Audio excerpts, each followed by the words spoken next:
ओम शांति। आज 2 जुलाई 2026। भाई बहनों, आज सदगुरुवार है और हम सभी सदगुरु बाबा को प्यार से भोग लगाते हैं, वरदान प्राप्त करते हैं, दृष्टि लेते हैं। और सदगुरुवार का बहुत महत्व है भाई बहनों, है ना। मैंने कई बार सुनाया है, साकार बाबा के समय मम्मा दादियाँ अनेक बार गुरुवार का महत्व बताया करते हैं। और इसीलिए सभी सेवा केंद्रों पर, गीता पाठशाला में, मधुबन में आज के दिन का बहुत महत्व है। तो आज सदगुरु बाबा की मुरली से मुख्य बिंदु, बाबा कहते हैं अब रूहानी बाप बच्चों को समझाते हैं। क्या समझाते हैं? यह है रूहानी ज्ञान। यह कोई शास्त्रों का ज्ञान नहीं है। शास्त्रों के ज्ञान को भक्ति मार्ग कहा जाता है।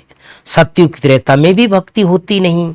ज्ञान और भक्ति और फिर है वैराग्य, अर्थात इस पुरानी दुनिया को छोड़ना होता है। यह है शूद्र वर्ण। आज की मुरली से दूसरी बिंदु, बाप स्मृति दिलाते हैं। रोज स्मृति दिलाते हैं, हम भूले हुए थे तो क्या स्मृति दिलाते हैं?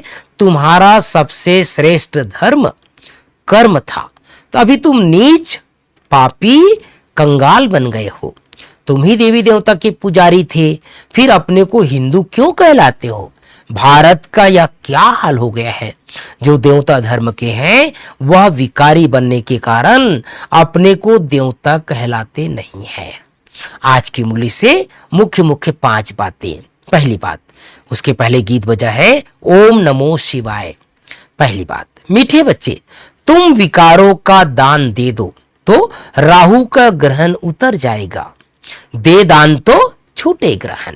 पहली बात बाबा कहते हैं। दूसरी बात, प्रश्न, वृक्षपति बाप, है ना, सदगुरु बाबा क्या है? वृक्षपति है।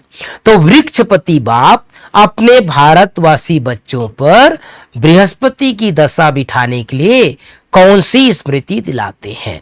उत्तर है, हे भारतवासी बच्चों, तुम्हारा आदि सनातन देवी देवता धर्म अति श्रेष्ठ था।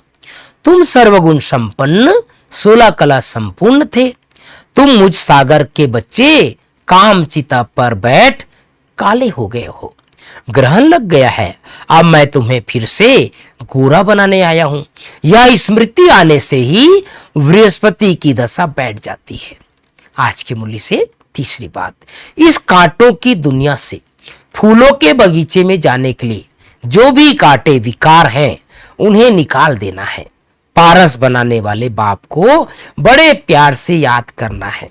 इस कल्याणकारी संगम युग पर शूद्र से ब्राह्मण सो देवता बनने का पुरुषार्थ करना है।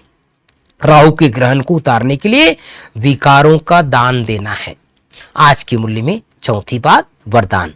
संगम युग पर हर कर्म कला के रूप में करने वाले 16 कला संपन्न भाव। संगम युग पर हर कर्म कला के रूप में करने वाले 16 कला संपन्न भाव। पांचवी बात, स्लोगन, पावरफुल वह है। कौन है पावरफुल? जो फौरन परख कर फैसला करते हैं। पावरफुल वह है जो फौरन, बाबा कहते हैं, फौरन परख कर फैसला कर दे। तो भाई बहनों, आज बाबा ने हम सबको खास याद दिलाया है।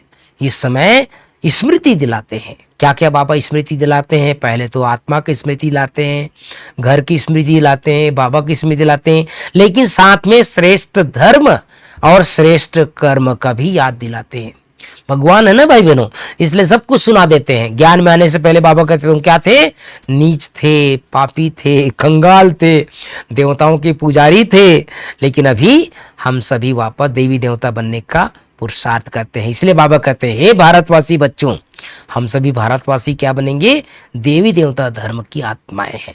इसलिए इस समय जो भी हमारे अंदर विकार है, बुराइयां हैं, उसे बाबा को दान दे देना है। और जितना दान देंगे उतना हमारा जो ग्रहण है जन्म जन्म का, वो छूटता जाएगा। तो जैसे आज सदगुरुवार है, सदगुरु बाबा से आज सारा दिन वरदान लेकर के अपने गले में वरदानों की माला पहन कर रखना है। ओम शांति, ओम शांति।